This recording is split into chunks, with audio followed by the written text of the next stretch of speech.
encore quelques fois dormir, comme disent les enfants, et ce sera les grandes vacances.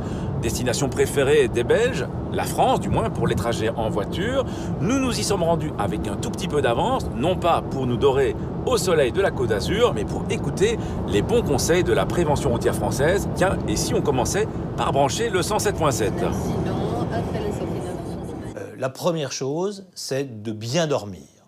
Il faut partir pour un long voyage en étant reposé. Ça, c'est une chose qui est extrêmement importante. Ensuite, il faut bien sûr ne pas boire d'alcool. Du tout.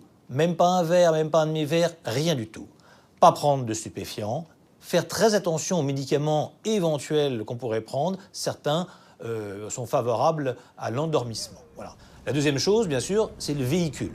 Alors là aussi, c'est des conseils de bon sens. Il faut que vous ayez vérifié que vos freins fonctionnent convenablement, que les plaquettes ne sont pas usées, que vos essuie-glaces et vos balais d'essuie-glaces fonctionnent, que vos lumières soient impeccables. Le plus important, c'est les pneus.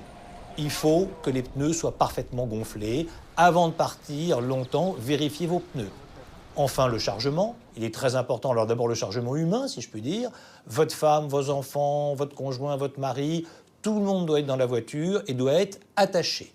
La ceinture de sécurité sauve des vies et encore trop souvent, à l'arrière, les gens ne mettent pas la ceinture de sécurité et notamment les enfants.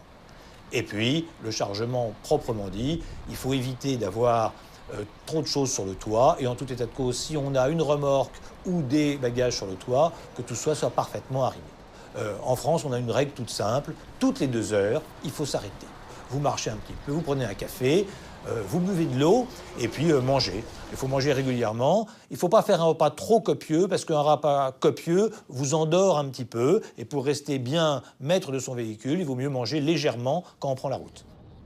À partir du moment où il y a beaucoup de trafic, et quand il y a des vacanciers, il y a beaucoup de trafic, eh bien, il y a des accidents qui sont dus souvent à des freinages intempestifs. Comme il y a beaucoup de trafic, il y a du freinage, les distances de sécurité sont peu ou mal respectées, et à ce moment-là, il y a ce qu'on appelle un accordéon, et puis des gens qui s'encastrent les uns dans les autres. Et puis bien sûr, respecter les limitations de vitesse. Ça a 2 avantages en France. Le premier avantage, c'est que vous n'aurez pas ou moins d'accidents. Et le second, c'est que depuis l'année dernière, les radars automatiques français permettent de sanctionner nos amis belges, de la même façon que les Français sont sanctionnés en Belgique. Quels sont les points du code qui ne sont pas toujours respectés par les touristes belges ? Alors il y a d'abord l'aspect ceinture sécurité, donc il y a parfois par rapport aux Français un peu moins de port de la ceinture de sécurité ou parfois mal porté. Donc en dessous du bras par exemple, pour les passagers notamment qui dorment, et problématique qu'on retrouve lors des accidents avec une aggravation des blessures. Parfois un peu le chargement, un peu trop important ou mal fixé, ça c'est une problématique aussi. Voilà, c'est bon, la vitesse bien évidemment, comme dans tous les pays un petit peu, qui perdure des anciennes habitudes.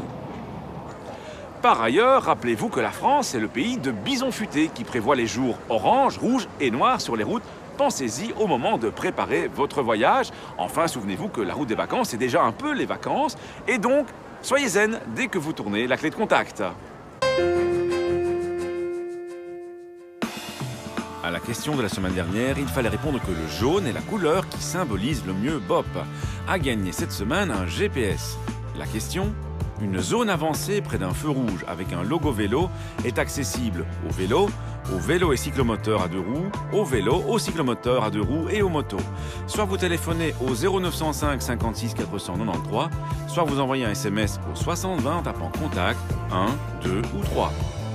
À la semaine prochaine et d'ici là, bonne route!